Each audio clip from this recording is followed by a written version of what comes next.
In Russia, War and Peace is a 10th grade rite of passage. Students suffer a lot.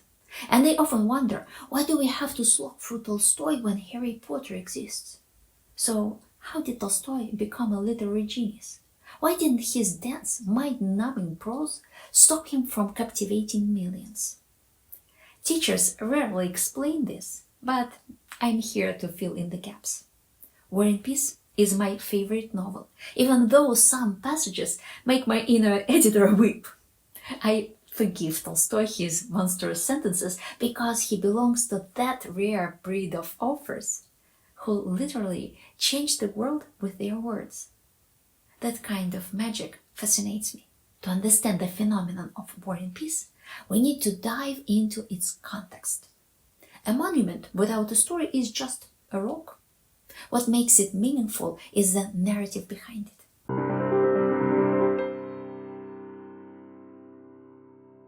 Tolstoy conceived the idea for War and Peace in 1856, right after the Crimean War, a conflict he fought in personally. Russia's humiliating defeat left the nation reeling. Until then, Russian forces were considered Europe's strongest. Generations had grown up believing we are unbeatable.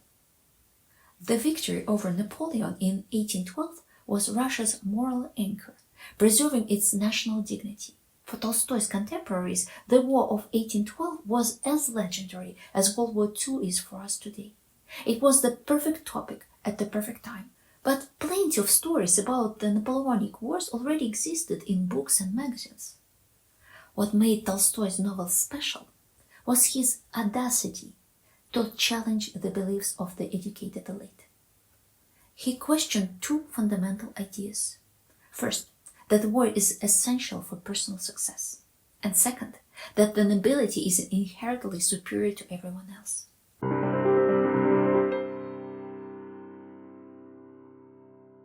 For centuries, war was the ultimate pursuit for nobility, a way to earn glory, build a career, or die heroically and secure a place in heaven. War gave life meaning.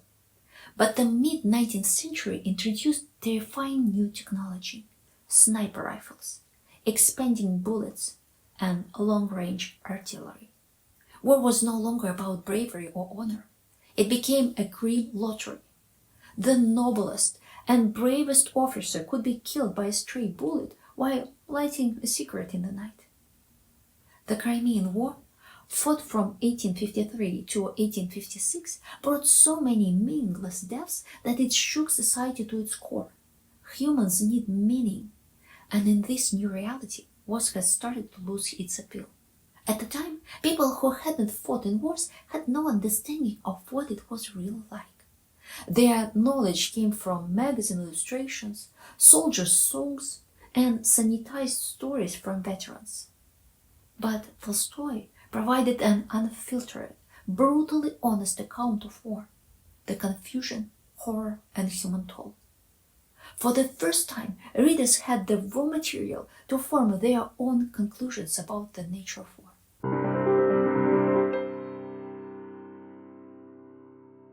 Tolstoy's novel wasn't just about war, it was about societal transformation. Before, serving a king or tsar was the ultimate goal for any nobleman. But what if your ruler sends you to war not for glory, but for a pointless, miserable death? What else could you do? You could serve the people instead, right? But first, you'd need to respect them and see their value. Before Tolstoy, common people rarely appeared as heroes in epic novels. They were usually side characters or props. The nobility and lower classes lived in entirely separate worlds. In Russia, novels spoke their own version of French in daily life. While they read Russian books and magazines, these publications rarely featured stories about peasants, soldiers, or workers. The reason was twofold. First, the audience dismissed such topics as dull and unworthy of attention. Second, there was no one to tell those stories or highlight why they mattered. In the mid-19th century, literacy rate in some Russian provinces were as low as 2%, and even in the most educated areas, they rarely exceeded 9%. War was one of the few places where classes mingled. Noble officers found themselves talking to common soldiers and discovered that these mere mortals had intelligence and depth. Tolstoy captured this dynamic and showed readers a new perspective.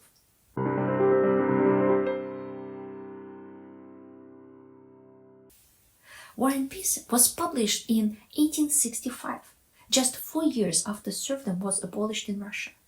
At the time, the idea that a peasant was as human as a nobleman was radical. Tolstoy didn't just respect common people. He portrayed them as smart, capable, and heroic. And this wasn't coming from just anyone.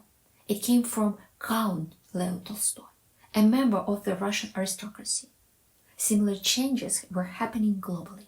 In Europe and America, slavery was being abolished, serfdom was ending, and movements like the Second Great Awakening were transforming how people saw and treated each other. These changes eventually led to universal suffrage. But for such radical ideas to gain traction, someone had to conceive them, communicate them, and convince the public they were good. Tolstoy was one of those great communicators, along with Charles Dickens, Victor Hugo, and others.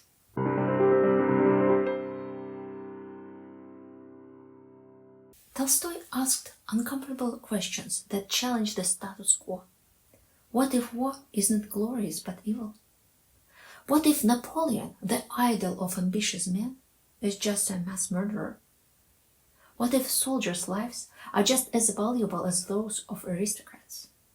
What if a man doesn't need to be a soldier to find purpose? What if peasants aren't just talking tools, as they had been seen since Roman times? These ideas resonated deeply. Tolstoy forced readers to question their values, and that's why he became a global literary icon. What set him apart was his ability to identify massive societal trends, write about them, and become an intellectual trailblazer. For that, we owe him a big thank you. By the way, Tolstoy's Anna Karenina tackles another major trend of the time, the shocking revelation that respectable women had their own desires, often at odds with societal expectations. But that's a story for another video. Subscribe for more deep dives into literature, history, and culture.